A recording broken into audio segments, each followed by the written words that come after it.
అంటే తనకి కలిగి ఉన్నవి శ్రేష్టమైనవిగా ఉండాలి. అందులో ధనము, ఉద్యోగము, పని, ఇల్లు, గృహము, వీటన్నిటికంటే ఎక్కువ మనిషి ఆలోచన వేటి మీద ఉంటుందంటే సంతానం.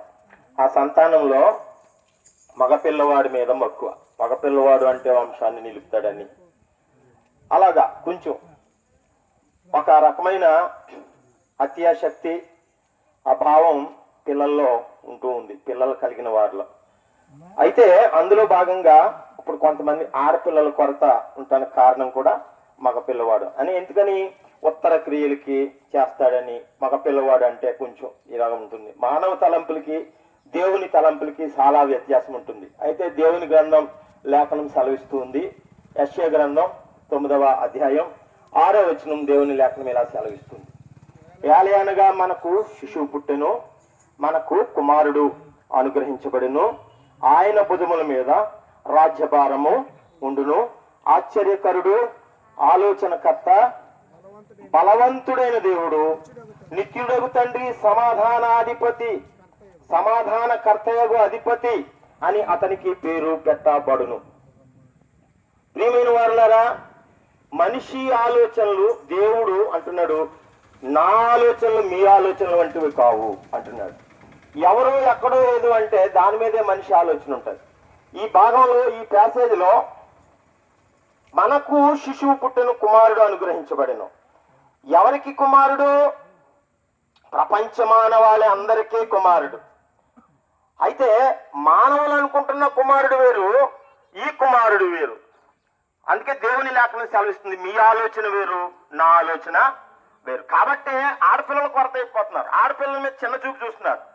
స్త్రీ అని పురుషుడని భేదం లేదని దేవుని వాక్యం సెలవిస్తుంటూ ఉండగా, ఇంట్లో పుట్టిన పిల్లలు అండసందాలపై కానీ, మగ ఆడ అనే పిల్లల విషయాల్లో కానీ ఎవరు కూడా హెచ్చు తప్పులు, వెలిచూపులు, హెచ్చు తారతమ్యాలు చూపించడానికి అవకాశం లేదు. దేవుడు అందరూ దేవునికి సమానమే. పిల్లలు మగపిల్లలైనా ఆడపిల్లలైనా ఒకటే. మరైతే మనిషి ఎందుకు తప్పిపోయాడు మగపిల్లడి విషయంలో అంటే, అపుత్రస్య గతం నాస్తి అంటుంది వేదం. అపుత్రస్య గతం నాస్తి అని వేదం చెప్తున్న దాంట్లో అంటే మగపిల్లలైన వాడికి స్వర్గం లేదు అంటే ఆడపిల్లలు పుట్టిన వాళ్ళకి స్వర్గం లేదా? అదేంటండి, ఆడపిల్లలు మనుషులు కాదా? ఆడపిల్లలు భగవంతుడు ఇవ్వలేదా? చూడండి, మనిషిలో చాలా మార్పు వస్తుంది. ఒకప్పుడు వికలాంగులు అని రాసేవారు ట్రైన్ల మీద గట్ట. ఇప్పుడు దేవుని వాక్యాన్ని బట్టే మనిషిలో మార్పు వస్తుంది, దివ్యాంగులు అని రాస్తున్నారు. ఒకప్పుడున్న సమాజానికి, ఒకప్పుడున్న మాటలకి, ఇప్పుడున్న మాటలకి ఎక్కడి నుంచి తేడా వస్తుందంటే దేవునిలోంచి వస్తుంది తేడా. ఒరే, దేవుడిచ్చిన అవయవాలు, దేవుని చిత్తంలో పుట్టాడు. వీడు బుద్ధివాడై పుట్టడానికి ఈ తల్లిదండ్రులు పాపం చేశారా, వీడు పాపం చేశాడా అని శిష్యులు ఒక సందర్భంలో అడిగితే, యేసుక్రీస్తు వారు వీడైనను వీడు కన్నవారైనను పాపం చేయలేదు, దేవుని క్రియలు ఇతను ఎందుకు ప్రత్యక్షపరచబడటానికే దేవుని మహిమ నిమిత్తమే ఇది ఎలా పుట్టాడు అని చెప్తాడు. లాజరు చనిపోయాడంటే దేవుని మహిమ నిమిత్తమే అన్నాడు. కాబట్టి దేవుని తత్వం కొంచెం కొంచెం మనుషులకి ఇప్పుడిప్పుడు అర్థమవుతుంది. అందుకే పదాల్లో గౌరవం వస్తుంది. అమ్మా బాబు అయ్యా ఆ నేపథ్యంలో ఆడపిల్లలైనా మగపిల్లలైనా ఒకటే. దేవుని లేఖనం కీర్తన గ్రంథం సెలవిస్తుంది, నీ గర్భఫలాన్ని నీ రాజ్యం మీద హెచ్చిస్తాను అన్నాడు. నిన్న మొన్నటి వరకు కూడా బ్రిటన్ రాని రాజ్య పరిపాలన చేసింది ఈ లేఖనాన్ని బట్టే.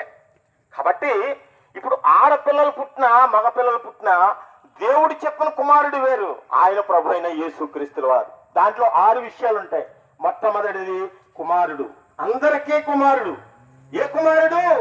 ఆడవాళ్ళకు కూడా స్వర్గం ఇచ్చే కుమారుడు, మనిషిని పాపం నుంచి ప్రక్షాళన చేసి స్వర్గాన్ని చేర్చే కుమారుడు, మానవులందరినీ పాపం నుంచి విడుదల చేసి స్వర్గాన్ని చేర్చడానికి ఒక కుమారుడు అవసరం. ఆ కుమారుడే ప్రభు అయిన యేసుక్రీస్తుల వారు. భుజం మీద రాజ్యభారం ఉంటుంది. ప్రపంచంలో తండ్రి బాధ్యత, తండ్రి అప్పులు కుమారుడు తీరుస్తాడు, ఆడపిల్లల మీద బాధ్యత పెట్టరు. ఈ కుమారుడు ప్రపంచ పాప మానవాళి పాపాలని ప్రక్షాళన చేసేయాలనే భారం ఈయన మీద ఉంది కాబట్టి ఈయనకి సిలువుకి ఎక్కుతాడు. ప్రపంచ మానవాళ్ళందరినీ పాపంలో నుంచి, నరకంలో నుంచి, అపొస్తల కార్యాలు, చీకటి, సాతాను అధికారంలో నుంచి ప్రభు అధికారంలోనికి నడిపిస్తాడు అంటాడు. ఆ అధికారంలో నుంచి పరలోక రాజ్యానికి నడిపించడానికి శక్తిమంతుడు అవ్వాలంటే రాజ్యభారం. ఏ రాజ్యభారం? పరలోక రాజ్యభారం. పాపాల నుంచి విడుదల చేయించే రాజ్యభారం, పరలోకానికి చెందాల్సిన ఆ మనిషిని పరలోకానికి చేర్చే రాజ్యభారం ఆ సిలువుకి ఎక్కడానికి కారణమైంది. ఇంకొకటి, బలవంతుడైన దేవుడు. ఏ బలవంతుడైన దేవుడు? 112వ కీర్తనలో అతని సంతానపు వారు బలవంతులగుదురు అని ఉంటారు. జిమ్ చేసే వాళ్ళు చనిపోతున్నారు. విజయవాడలో క్రికెట్ ఆడుతూ ఆడుతూ మంచి బాడీ దేహధైర్యం కలిగిన ఎస్ఐ గారు చనిపోయారు. ఆడుతూ ఆడుతూ శరీర సౌష్ఠం ఉండి ఆరోగ్యం ఉండి అందరూ చనిపోతున్నారు. బలవంతులు అంటే ఏంటి? మరణాన్ని జయించే బలవంతులు. ఈ బలవంతులు 112వ కీర్తనలో ఉన్న బలవంతుడే ప్రభువైన యేసుక్రీస్తు వారు. అతని సంతానపు వారు భూమి మీద బలవంతులగుదురంటే మరణించినా మనకు జీవం ఉంది క్రైస్తవులకి. ఆయన మరణాన్ని జయించిన ప్రథమ ఫలంగా ఉన్నాడు. ఆయన మరణాన్ని జయించిన పునరుత్థానపు శక్తిమంతుడు. ఆ మరణాన్ని జయించే శక్తి క్రైస్తవులకి ఆపాదించడానికి వచ్చిన వాడే ప్రభువైన యేసుక్రీస్తు వారు. బలవంతుడైన దేవుడు అంటే దేవుడు మరణాన్ని జయించిన దేవుడు. ఈ దేవుడు తప్ప ఎవరో లేరు. కాబట్టి సమాధానాధిపతి అంటే మనుషుల్లో సమాధానం లేదు. గ్యాస్ బండ ఒక్కొక్కసారి బరువు అయిపోద్ది, మంచి నూనె బరువు అయిపోద్ది, పరిస్థితులు ఏమీ బాగోలేదు, యుద్ధానికి సమాధానం లేదు, మనుషుల్లో సమాధానం లేదు, కుటుంబాల్లో సమాధానం లేదు, సమాజంలో సమాధానం లేదు, రాగాలు, భయంకరమైన వ్యసనాలు. ఈ పరిస్థితుల్లో ఉన్న లోకాన్ని రక్షించడానికి వచ్చిన వాడు నీ హృదయంలో సమాధానం కావాలంటే ప్రభువైన యేసుక్రీస్తు వారిని విశ్వసించాలి. కాబట్టి శారీరకమైన పరిస్థితులు కాదు. యోహాను సువార్త 6వ అధ్యాయం 63వ వచనం సెలవిస్తుంది, శరీరం కేవలం నిష్ఫలం, ఆత్మయే జీవింప చేయుచున్నది. ఆత్మీయ జీవితాన్ని పరలోకంలో చేర్చడానికి వచ్చిన వాడే ప్రభువైన యేసుక్రీస్తు వారు. కాబట్టి దేవుడు చెప్పిన కుమారుడు ప్రభువైన యేసుక్రీస్తు వారు మనిషి అనుకునే కుమారుడు, మానవ కుమారుడు, తన్ని కూడి పెట్టాలని కుమారుడు. కనుక దేవుడు ప్రభువైన యేసుక్రీస్తు వారు అసలైన కుమారుడు. అటువంటి కుమారుని స్వీకరిస్తే మీకు స్వర్గం. కనుక సమయాభావం వల్ల మేము ముందుకు వెళ్తున్నాం. మరిన్ని మీకు సంగతులు, పరలోకపు సంగతులు తెలియాలంటే దూర ప్రాంతం నుంచి, పాడి నుంచి దైవజనులు వచ్చారు కృపవరంగా. మీకు సమీపంలో బెరాక ప్రార్థనా మందిరంలో అద్భుతమైన కూటములు జరుగుతున్నాయి. ఈ రోజు రాత్రి, రేపు మధ్యాహ్నం ఉదయం ఆరాధనతో పాటు మీకు ఈ అవకాశాన్ని ఇస్తూ ఉన్నాం. మీరు వచ్చి అపర సంబంధం విషయాలు తెలుసుకోవాలని మీకు తెలియజేస్తూ ముందు కొనసాగుతున్నాం. అప్పుడు ఉండదు తమ్ముడు డానియల్ గారు, డానియల్ లాస్ట్ ప్రేయర్ ఆందే. ప్రేమ కలిగిన మా ప్రియ పరలోక తండ్రి, ప్రభువా నీకు వందనాలు స్తోత్రాలు చెల్లిస్తున్నాం. సువార్త ప్రారంభం నుంచి ఇంతవరకు సహాయపడుతూ వచ్చారు. ఇక ముందుకు వెళ్తుండగా కూడా సాయం చేయండి. ప్రభువా నీ కాపుదలని భద్రత అనుగ్రహిస్తారండి.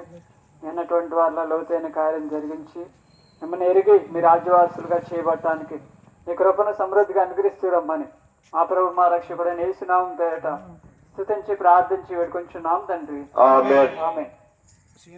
బడుగూరు ఇంటికాడ వరకే ఇక్కడ ఆపుద్ది. తమ్ముడు ఒక మెసేజ్ ఉందా? ఓకే.